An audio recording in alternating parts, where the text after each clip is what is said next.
ಉದ್ಯೋಗಾಕಾಂಕ್ಷಿಗಳಿಗೆ ಭರ್ಜರಿ good news ನೀಡಿದ ಸಿದ್ದರಾಮಯ್ಯ ಸರ್ಕಾರ. ಒಟ್ಟು 56,432 ಸರ್ಕಾರಿ ಹುದ್ದೆಗಳ ಭರ್ತಿಗೆ ಸರ್ಕಾರದಿಂದ ಗ್ರೀನ್ ಸಿಗ್ನಲ್ ಆದೇಶ ಜಾರಿ. ಹೌದು, ರಾಜ್ಯದ ಸರ್ಕಾರಿ ಉದ್ಯೋಗಾಕಾಂಕ್ಷಿಗಳಿಗೆ ಮಹತ್ವದ ಸುದ್ದಿಯೊಂದು ಹೊರಬಿದ್ದಿದೆ. ಸರ್ಕಾರಿ ನೇಮಕಾತಿ ಪ್ರಕ್ರಿಯೆಯಲ್ಲಿ ಪಾರದರ್ಶಕತೆ ತರಲು ಮತ್ತು ವಿಳಂಬವನ್ನು ತಪ್ಪಿಸಲು ಏಕೀಕೃತ ಪರೀಕ್ಷೆ ನಡೆಸುವ ಕುರಿತು ರಾಜ್ಯ ಸರ್ಕಾರ ಗಂಭೀರ ಚಿಂತನೆ ನಡೆಸಿದೆ. ಇದರೊಂದಿಗೆ ಬಹುದಿನಗಳ ಬೇಡಿಕೆಯಾಗಿದ್ದ ಎಸ್ಸಿ ಒಳ ಮೀಸಲಾತಿ ಜಾರಿಗೆ ಸಂಬಂಧಿಸಿದಂತೆ ಅಧಿಕೃತ ಆದೇಶವನ್ನು ಕೂಡ ಹೊರಡಿಸಲಾಗಿದೆ.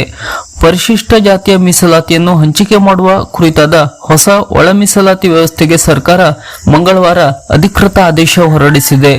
ರಾಜ್ಯದ ವಿವಿಧ ಇಲಾಖೆಗಳಲ್ಲಿ ಖಾಲಿ ಇರುವ ಒಟ್ಟು 56,432 ಹುದ್ದೆಗಳ ನೇಮಕಾತಿಗೆ ತುರ್ತು ಕ್ರಮ ಕೈಗೊಳ್ಳುವಂತೆ ಸಿಎಂ ಸಿದ್ದರಾಮಯ್ಯ ಅವರು ಸೂಚನೆಯನ್ನು ನೀಡಿದ್ದಾರೆ. ಪ್ರತಿ ಇಲಾಖೆಗೆ ಪ್ರತ್ಯೇಕ ಪರೀಕ್ಷೆ ನಡೆಸುವ ಬದಲು ಎಫ್ಡಿಎ ಮತ್ತು ಎಸ್ಡಿಎ ಹುದ್ದೆಗಳಿಗೆ ಒಂದೇ ಸಾಮಾನ್ಯ ಪರೀಕ್ಷೆ ನಡೆಸಲು ಸರ್ಕಾರ ಚಿಂತಿಸುತ್ತಿದೆ. ವಿವಿಧ ಇಲಾಖೆಗಳ 24,300 ಹುದ್ದೆಗಳ ಭರ್ತಿಗೆ ಹಣಕಾಸು ಇಲಾಖೆ ಈಗಾಗಲೇ ಹಸಿರು ನಿಶಾನೆ ತೋರಿಸಿದೆ. ಪ್ರಸ್ತುತ ಪ್ರತಿ ಇಲಾಖೆಯು ಪ್ರತ್ಯೇಕವಾಗಿ ಅರ್ಜಿ ಆಹ್ವಾನಿಸಿ ಪರೀಕ್ಷೆ ನಡೆಸುತ್ತಿರುವುದರಿಂದ ಅಭ್ಯರ್ಥಿಗಳಿಗೆ ಹೊರೆಯಾಗುತ್ತಿದೆ ಮತ್ತು ನೇಮಕಾತಿ ಪ್ರಕ್ರಿಯೆ ವಿಳಂಬವಾಗುತ್ತಿದೆ. ಏಕಕಾಲದಲ್ಲಿ ಪರೀಕ್ಷೆ ನಡೆಸುವುದರಿಂದ ಭ್ರಷ್ಟಾಚಾರಕ್ಕೆ ಕಡಿವಾಣ ಬೀಳಲಿದೆ. ವೆಚ್ಚ ಉಳಿತಾಯ.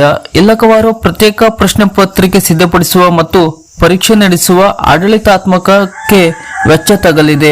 ಅಭ್ಯರ್ಥಿಗಳ ಅನುಕೂಲ. ಒಂದೇ ಅರ್ಜಿಯ ಮೂಲಕ ವಿವಿಧ ಇಲಾಖೆಗಳ ಹುದ್ದೆಗಳಿಗೆ ಸ್ಪರ್ಧಿಸಲು ಅವಕಾಶ ಸಿಗಲಿದೆ.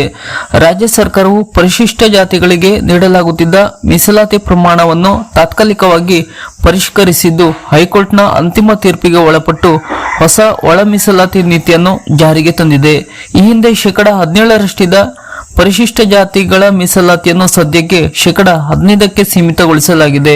ಒಟ್ಟಾರೆ ಮೀಸಲಾತಿ ಪ್ರಮಾಣವನ್ನು 50% ಸೀಮಿತಗೊಳಿಸಬೇಕೆಂಬ ನ್ಯಾಯಾಲಯದ ನಿರ್ದೇಶನದ ಮೇರೆಗೆ ಈ ಕ್ರಮ ಕೈಗೊಳ್ಳಲಾಗಿದೆ.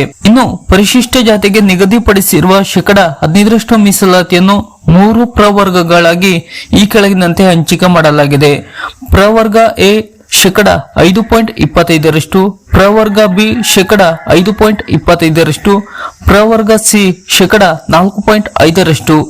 ಪ್ರವರ್ಗ ಸಿ ಅಡಿಯಲ್ಲಿ ಲಭ್ಯವಾಗುವ ಒಟ್ಟು ಸೀಟು ಅಥವಾ ಹುದ್ದೆಗಳಲ್ಲಿ 20% ಪರಿಶಿಷ್ಟ ಜಾತಿಯಲ್ಲಿರುವ 59 ಅತ್ಯಂತ ಹಿಂದುಳಿದ ಜಾತಿಗಳಿಗೆ ಮೀಸಲಿರಿಸಲಾಗಿದೆ.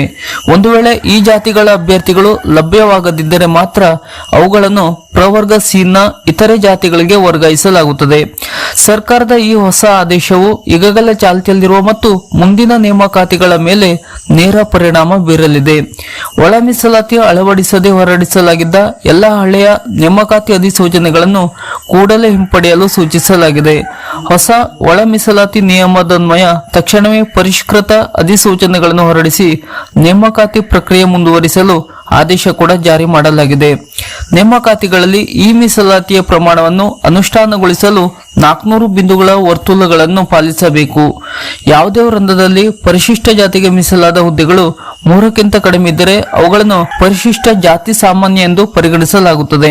ಒಂದು ವೇಳೆ ಮುಂದಿನ ದಿನಗಳಲ್ಲಿ ಮಾನ್ಯ ನ್ಯಾಯಾಲಯವು ಪರಿಶಿಷ್ಟ ಜಾತಿ ಮತ್ತು ಪಂಗಡದವರಿಗೆ ಹೆಚ್ಚಿಸಲಾಗಿದ್ದ 24% ಮೀಸಲಾತಿಯನ್ನು ಎತ್ತಿ ಹಿಡಿದರೆ ಉಳಿದ 6% ಹುದ್ದೆಗಳನ್ನು ಬ್ಯಾಕ್ಲಾಗ್ ಹುದ್ದೆಗಳನ್ನು ಪರಿಗಣಿಸಿ ಭರ್ತಿ ಮಾಡಲಾಗುವುದೆಂದು ಸರ್ಕಾರ ಸ್ಪಷ್ಟನೆಯನ್ನು ನೀಡಿದೆ.